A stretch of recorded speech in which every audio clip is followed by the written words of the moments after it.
Solar inverter size calculation and selection. आज की video में मैं आपको सोलर इन्वर्टर की सिलेक्शन के बारे में बताऊंगा कि हम सोलर इन्वर्टर की कैलकुलेशंस और उसकी सिलेक्शंस किस तरह करते हैं। स्टार्ट करते हैं आज की वीडियो। आज की वीडियो का जो कंटेंट है वो है how to select solar inverter, calculation of solar inverter size and example of solar inverter selection and size calculation. पहले हम सबसे पहले पैरामीटर्स देखेंगे कि सोलर इन्वर्टर की सिलेक्शन हम किस तरह करें, उसके बाद हम कैलकुलेशंस करेंगे साइज़ की, उसके बाद हम एग्जांपल एट द एंड में देखेंगे। इससे पहले हमें थोड़ा सा इंट्रोडक्शन पता होना चाहिए कि इन्वर्टर होता क्या है। Solar inverter basically DC current को कन्वर्ट करता है एसी करंट में। इसकी तीन टाइप्स होती हैं, on grid inverters, of grid inverters and hybrid inverters. On grid inverters हम कहते हैं वो इन्वर्टर जो कि ग्रिड के साथ कनेक्टेड होते हैं, और ऑफ ग्रिड इन्वर्टर्स हम कहते हैं जो कि ग्रिड के साथ कनेक्टेड नहीं होते। इसमें हाइब्रिड इन्वर्टर्स हम उसे कहते हैं जो कि ग्रिड के साथ भी कनेक्टेड हो और उसके साथ साथ उसमें बैटरी बैकअप भी मौजूद हो, तो उसको हम हाइब्रिड इन्वर्टर कहते हैं। स्टार्ट करते हैं आज का पहला content, how to select solar inverter. इसमें सबसे पहले हम देखेंगे सिस्टम की कैपेसिटी, जो कि बहुत इंपॉर्टेंट है। लोग बहुत से क्या करते हैं, जितना लोड होता है उसी साइज़ का इन्वर्टर लगा देते हैं। इसकी प्रॉपर कैलकुलेशंस के बारे में मैं आपको बताऊंगा कि किस साइज़ का लगना चाहिए। नंबर 2, वोल्टेज रेंज हमें देखनी चाहिए कि हमारा जो इन्वर्टर है वो हमारे जो सोलर के एमपीपीटीज़ हैं उसके वोल्टेज के साथ कंपेटेबल है या नहीं है। उसकी एफिशिएंसी जो है 95% से अबव होनी चाहिए। उसकी वारंटी जो है वो लाजमी होनी चाहिए। उसकी वारंटी या तो 5 ईयर्स या फिर उससे भी ज़्यादा होना बहुत ज़रूरी है, ताकि आपको कोई भी फॉल्ट आए तो आप उसको वारंटी क्लेम कर सकें।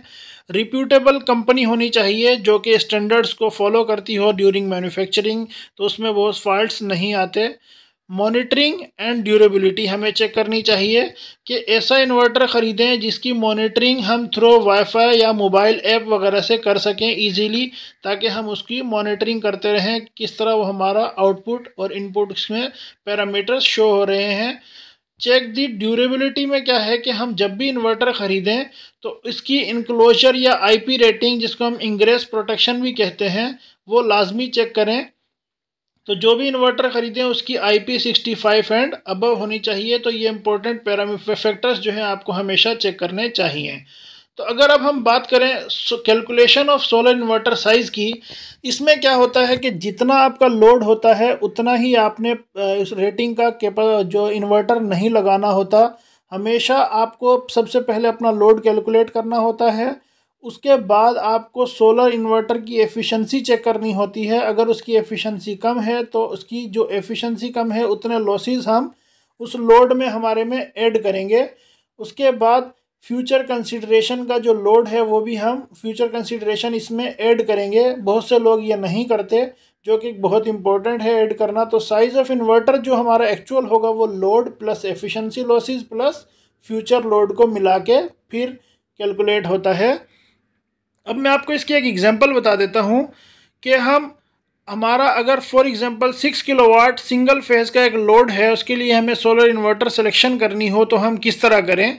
सबसे पहले तो हम सिलेक्शन पैरामीटर्स देखेंगे कि जो इन्वर्टर हम लगाने जा रहे हैं उसकी पावर कैपेसिटी प्रॉपर होनी चाहिए, उसकी एफिशिएंसी अच्छी होनी चाहिए, रिप्यूटेबल मैन्युफैक्चरर का होना चाहिए, उसकी voltage range compatible with the MPPTs होनी चाहिए, उसकी वारंटी होनी चाहिए, और उसकी ड्यूरेबिलिटी उसकी अच्छी होनी चाहिए, और उसकी थ्रो ऐप किसी भी मॉनिटरिंग होनी चाहिए। तो जब ये सारे इसमें पैरामीटर्स फीचर्स अगर अवेलेबल हों तो हमें कैपेसिटी कैलकुलेट करनी होती है। अगर हमारे सोलर इन्वर्टर की एफिशिएंसी 95% है तो हम अपने 6 किलोवाट में 5% लॉसेस के ऐड करेंगे, तो हमारा 6.3 किलोवाट लोड आ जाएगा। उसके बाद फ्यूचर कंसीडरेशन के 15% ऐड करेंगे। फ्यूचर कंसीडरेशन हमेशा 15 to 20% आपको ऐड करनी होती है, तो आपका लोड 7.24 किलोवाट आ जाएगा। उसके बाद जो आपका पावर फैक्टर से जब आप किलोवाट को डिवाइड करते हैं तो केवीए आपका लोड आ जाएगा, यानी इन्वर्टर का साइज आ जाएगा 9 केवीए। तो आपको मार्केट में चेक करना होगा कि अगर 9 केवीए का इन्वर्टर अवेलेबल है तो ठीक, अदरवाइज उससे थोड़ा सा बड़ी कैपेसिटी का इन्वर्टर आप अपने लोड के लिए इंस्टॉल करेंगे, यानी कि 10 केवीए का। इस कंप्लीट वीडियो में मैंने एक मोस्ट इम्पोर्टेंट फैक्टर कॉस्ट को ऐड नहीं किया, क्योंकि हम सब जानते हैं it would be as sweet as amount of jaggery added. जितना गुड़ डालेंगे उतना मीठा होगा। अगर आपको सारे फीचर्स चाहिए, वारंटी भी चाहिए, उसमें आपकी एफिशिएंसी भी अच्छी चाहिए, तो कस्टमर की डिमांड को देखते हुए अगर हमें प्राइस कम करनी है तो इनमें से कुछ जो उसके पैरामीटर्स हैं, उसके फीचर्स हैं, उनको हम कम कर देंगे। तो उम्मीद है आपको मेरी आज की वीडियो जो है पसंद आई होगी। अगर आपको मेरी वीडियो पसंद आई है तो मेरे चैनल को सब्सक्राइब करें।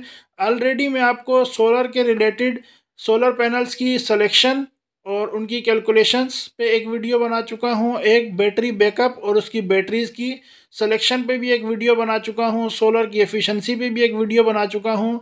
तो अगर आपको मेरी वीडियो अच्छी लगी हो तो मेरे चैनल को सब्सक्राइब कर लें। Thanks for watching electrical in industry.